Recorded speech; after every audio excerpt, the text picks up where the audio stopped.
Hello students, today we study about packaging of DNA helix.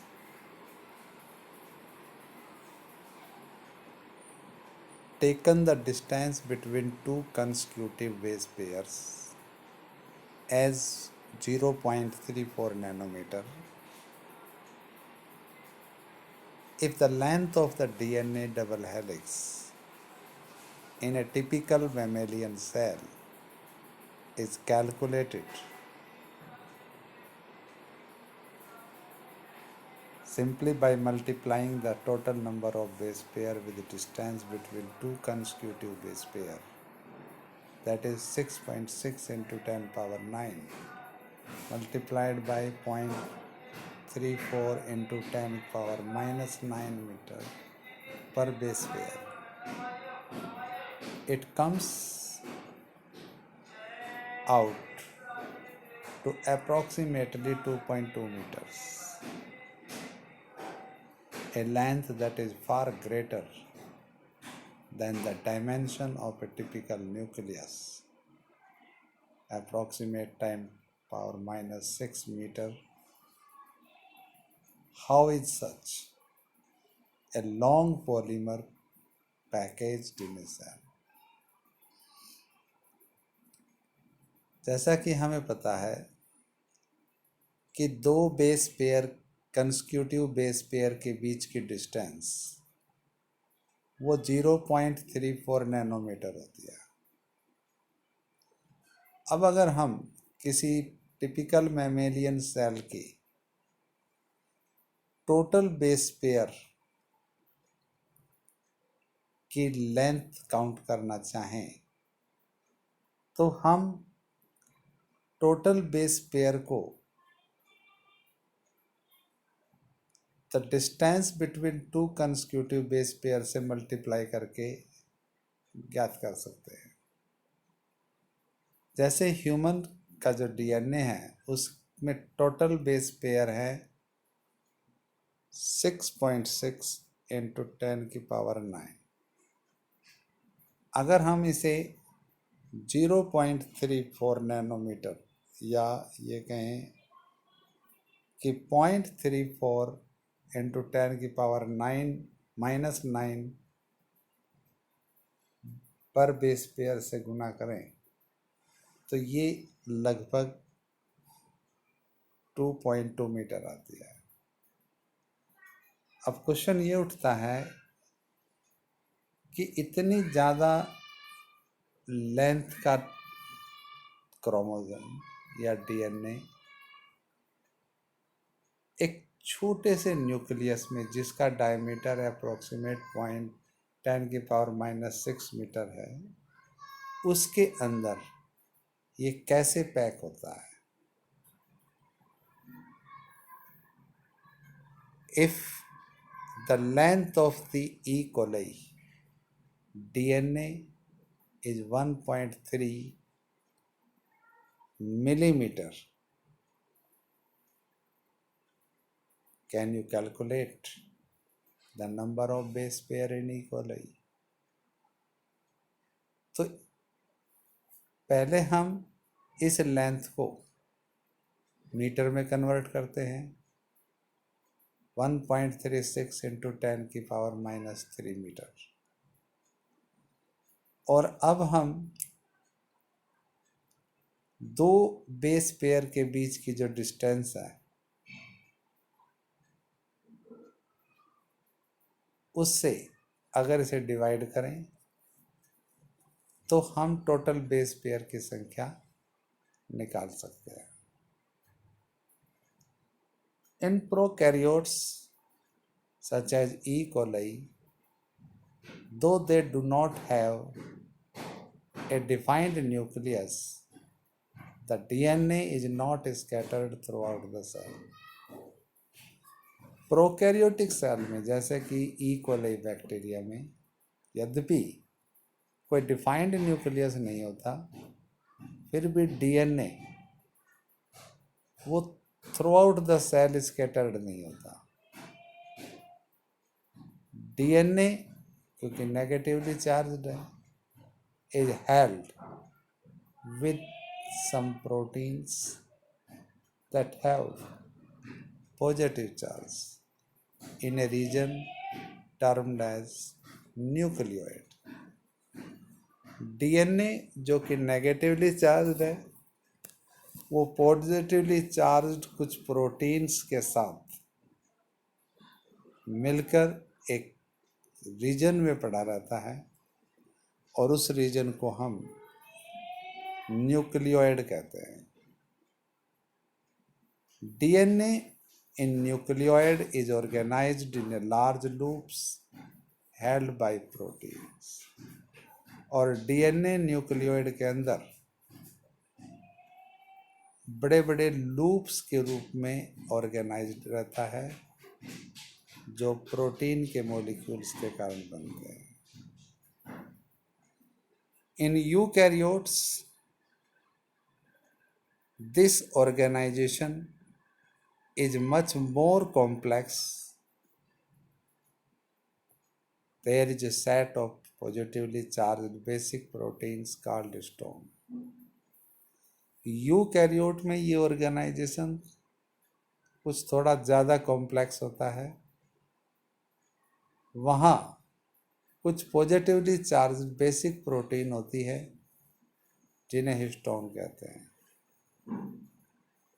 और ये histone protein acquire the charge depending upon the abundance of amino acids residues with charged side chain. और protein के ऊपर ये positive charge इस बात के ऊपर निर्भर करता है कि उस पॉलीपेप्टाइड की चेन में जो एमिनो एसिड रेजिड्यू है वो किस नेचर के हैं.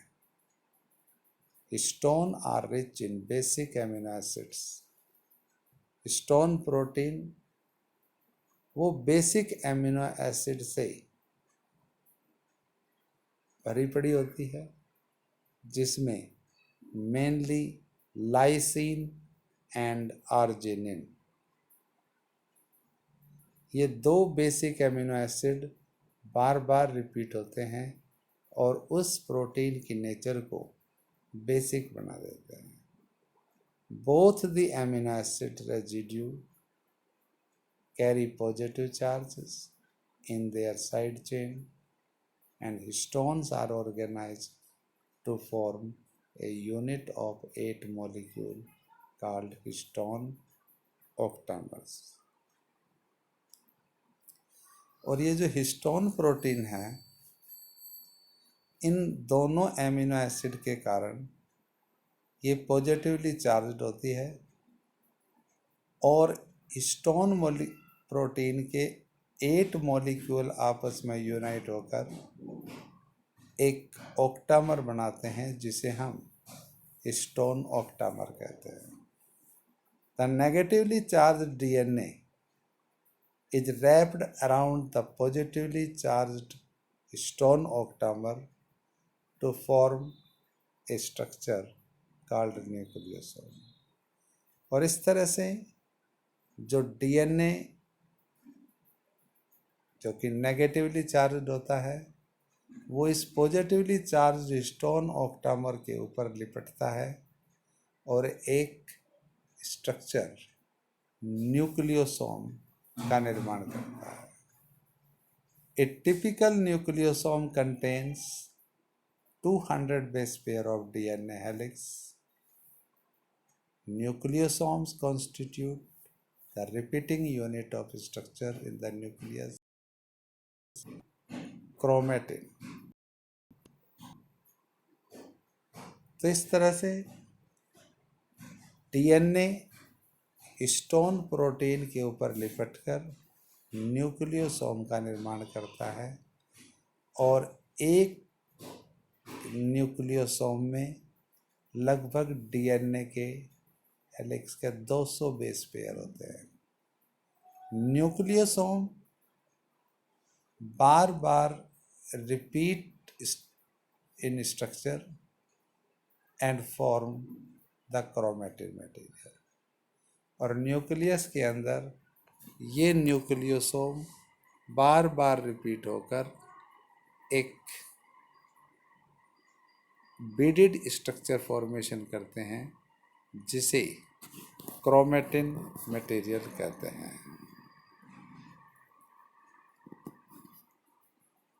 A thread-like stained body is seen in nucleus.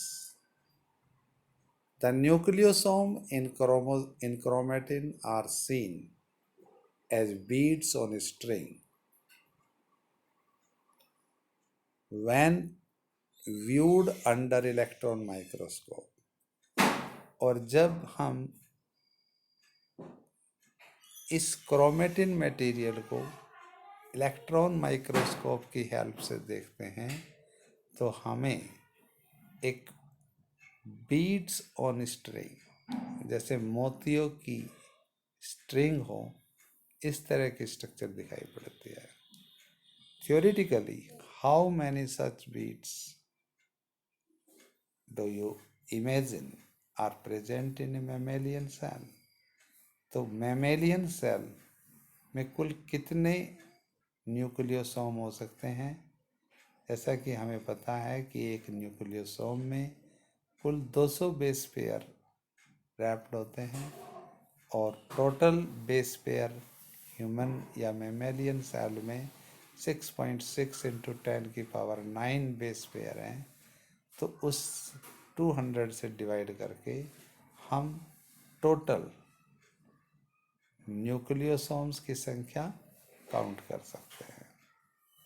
The beads on a string structure in chromatin is packed to form chromatin fibers that are further coiled and condensed at metaphase stage of cell division to form chromosomes.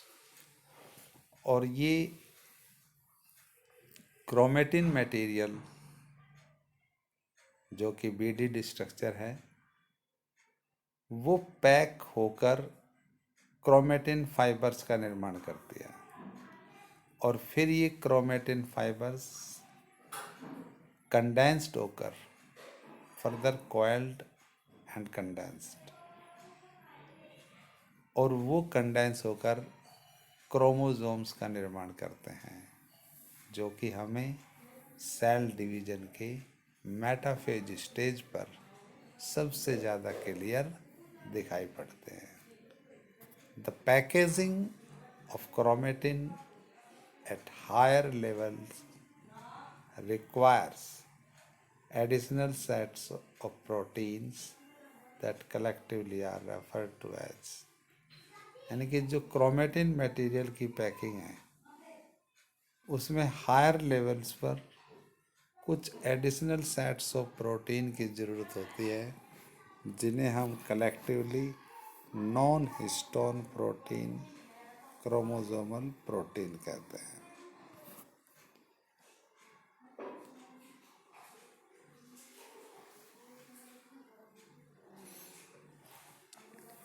In a typical nucleus, some region of chromatin are loosely packed and are referred to as euchromatin. और nucleus के अंदर chromatin के कुछ reason वो loosely packed होते हैं, light stand होते हैं, उन्हें हम यूक्रोमेटिन कहते हैं, जबकि the chromatin that is more densely packed, chromatin material का वो पार्ट जो डेंसली पैक्ड है या डार्क स्टेन्ड है उसे हेटेरोक्रोमेटिन कहते हैं। Euchromatin is said to be transcriptionally active chromatin, और यूक्रोमेटिन वो ट्रांसक्रिप्शनली ज़्यादा एक्टिव होता है, जबकि हेटेरोक्रोमेटिन वो इतना एक्टिव नहीं होता, वो ट्रांसक्रिप्शनली इनएक्टिव होता है।